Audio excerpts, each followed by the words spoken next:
Right, for the moment that y'all all been waiting for, we gotta talk Wheezy. We gotta talk the Carter Six.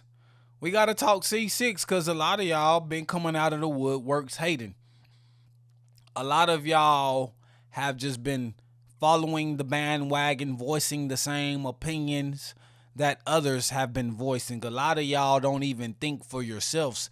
A lot of y'all listen to the podcast of other people and take whatever opinion they have as gospel instead of formulating your own opinion. And a lot of us are in denial. A lot of us love Wayne too much. A lot of us show favoritism towards him, and we can't really just look at him with those type of eyes. We can't really turn our back on him. We can't really forget the nostalgia that he given us from the mixtape Wheezy back in the 2008 2007 6 5 4 3 era. We just can't forget about young Wayne before the receding headline, before all the face tats were filled and covered his face, before he had blonde in his dreadlocks, before he was just a young man that was separated from the group of the hot boys and he was the only one left. Yeah, I think it's time we talk about that Wayne. I think it's time we talk about that Wheezy. We got to talk about Dwayne Michael Carter Jr. He was stunned like his daddy. Weezy F baby, please say the baby. We got to think about our childhood, our adolescence, teenagers, riding around with the latest mixtapes of Wayne. We got to think about the times that we were in the athletic weight room and they was playing the Carter One on the speakers, along with T.I., along with Jeezy, along with the revolutionary Southern artists that brought Southern music to the forefront. And Wayne was one of those guys that not only showed that Southern rappers could make hit songs, but they could be the best rappers of a generation, that they could be influential, that they could be impactful, that they could be lyrical, that they could have some subject matter, right? And then when we think about C6, right, we got to think about where Wayne is at his point of life.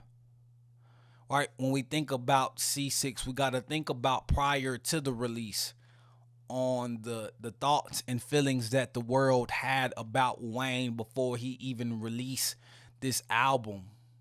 We got to think about all the crying and whining that he did, although it didn't come off as he shed a tear. But when he complained about Kendrick getting the Super Bowl performance in New Orleans, and he felt like he worked hard enough and he needs to work a little bit more, that he was disappointed, right? When Wayne came out and said that the Carter 6 was coming out on June 6th as a commercial for lotion during the Super Bowl, we had to question him. Right, when Wayne was on the stage jamming Not Like Us, when he was supposed to be one of the affiliates of Drake, associates, one of Drake's big brothers, when we talk about him saying he didn't even know Not Like Us was a diss song towards Drake.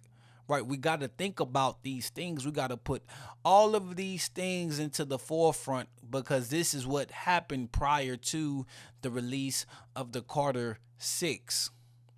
Right, we got to think about the Drake stands being upset with Wayne for not defending their leader, their general. We got to think about the Kendrick stands for being upset what Wayne said about Kendrick and what Wayne said about somebody who idolized him and showed him nothing but reverence his whole career. We got to think about all those things, because all those things have led up into some of the bad reviews, some of the disrespect online, right? Some of the naysayers, some of just people who just want to talk down just to be in the public eye and get views. right? But I'm not one of those persons. That's what I'm going to tell you right now. I'm not one of those persons. 19 tracks I didn't approve of. I didn't approve of because y'all know that I believe that you can deliver a good album with 12 to 14 tracks. And if he would have limited, even took off 5 to 7 songs and made this album a little bit more cohesive, right, then this album could have sounded a lot better cohesively, right? I do feel like Wayne was experimenting a little bit, although I feel like he's too far in his journey to experiment. But I also think he tackled this project like Drake tackles projects, right? Like some of the artists putting a playlist together, like SZA tackled SOS, right? Like people are starting to put out those track list albums.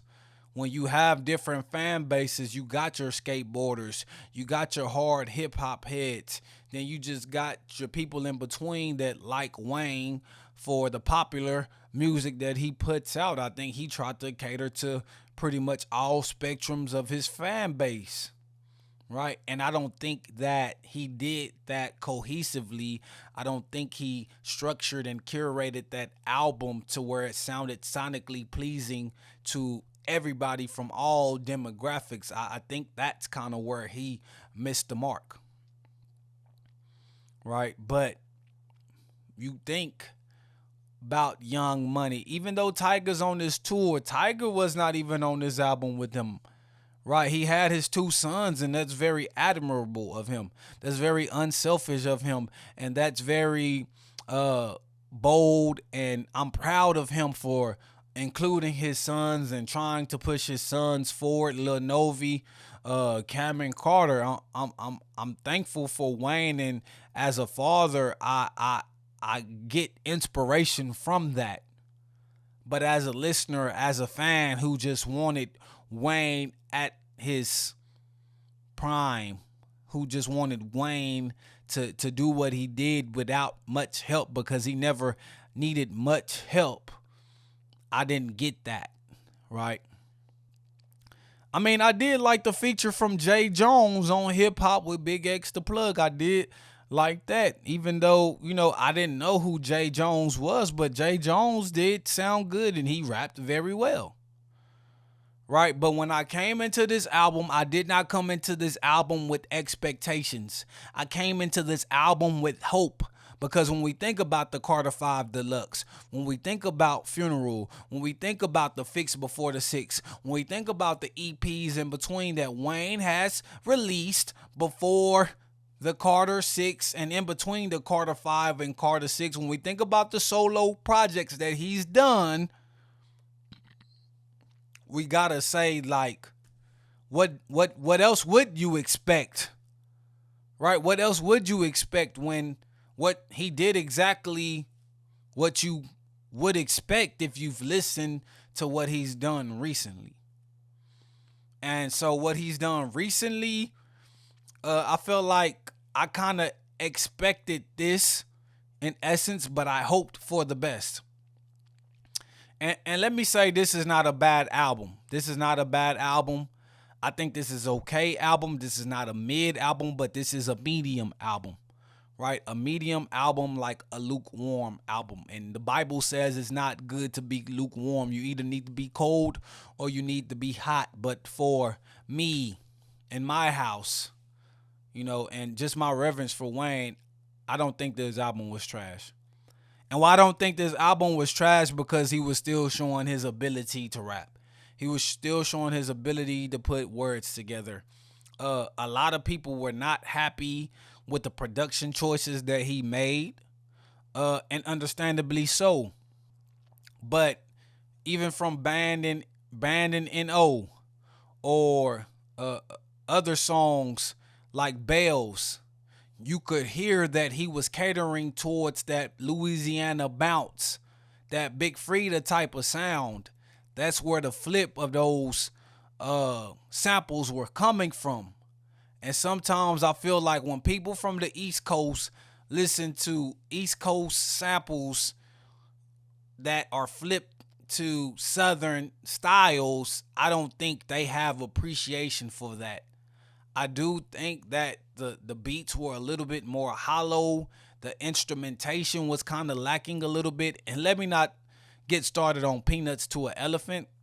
Uh, I believe the song where he was going in all in on auto tune. I think that was a song that I didn't like. The guitar song that was kind of like How to Love. If if I was a guitar or like a guitar, I think that song was. I didn't hate that song. I knew exactly what he was doing with that song. So I didn't hate that song. I didn't hate at the experiments or at the ways he was trying to like cultivate or galvanize both all of his fan bases together for them to enjoy this album. So I think the lyrics of this album was there. As far as the production goes, it wasn't one of my favorite production wise albums, but him rapping at an elite level made the production better than it was. The production did not enhance him, but there was no solid chemistry. There was no uh cohesion with the production and his voice at times. And I think that's where it hurt him. I think when we talk about the overall project, when we talk about the features like Big X the Plug, the features of Jelly Roll, the features of Big Sean, when we talk about those features, they do help this album. So I feel like he did a great job with selecting some of the features. When we talk about his sons, I don't even count that his sons as features. I feel like he did a favor to his sons, he did a favor to his family, and he did a favor to his ego as well. So I'm not mad at that by any means. But when we talk about the Carter Six and the prestigious name and weight that the Carter holds, I don't think that this was a good album to stamp as one of his, Carters. He could have named this album something else, right? But I say that to be fair. I say all those things to be nice, right?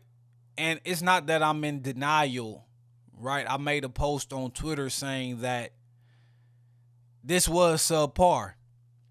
And if Wayne continues to release these subpar solo projects, then it does do something to his legacy. It's enough for us that he does the features, that he releases music, that he's current in the hip hop landscape. But there's another thing when you go out by yourself and you release these type of projects, and they don't land well to the consumer's ear. They're not digestible as a Wayne song would be. So it did hurt me a little bit, when I listened to this album and then I listened to the old Wayne. It's just something about the spirit, and that remains to be the main theme to me. It's something about the soulfulness. No matter how many samples, no matter how many cries on a beat that you can get out of your production, no matter what you do, it's just something about your spirit, your hunger, your eagerness to be on top, like that we can feel through your music, and we can feel it through how you're saying these things. And although the lyrics was there, I felt some type of emptiness. I felt the empty calories. None of these lyrics held weight because the substance wasn't there. And at one point, Wayne could give us substance.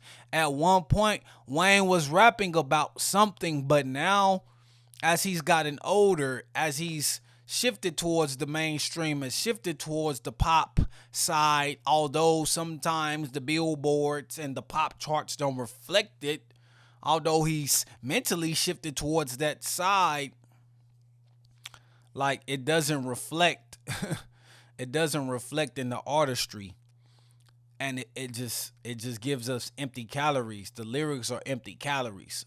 Great lyrics, but they don't mean anything. And as a 40 plus year old man with kids in this world, with ups and downs, like he could have given us a little bit more lyrically. And it's not that, I expect Wayne to give us grown man music all the time or anything like that. But I do feel like he did miss an opportunity of diving into not being chosen for the Super Bowl, just like even Kendrick dove into him being selected for the Super Bowl. I think he missed an opportunity to really showcase what he could do, and he just kind of used his name and his brand to put this album out and the name of the Carter, and he sacrificed that name. And I don't think that sacrificial lamb will give him the blessings that God intended for him. So, man, shout out to Wayne. It's kind of bittersweet. You know, I like the album. I don't love it. I respect Wayne, but I still have hope for him to do better. It's your brother, it's your cousin, it's your uncle, it's your nephew, it's your friend, but it can't be his son.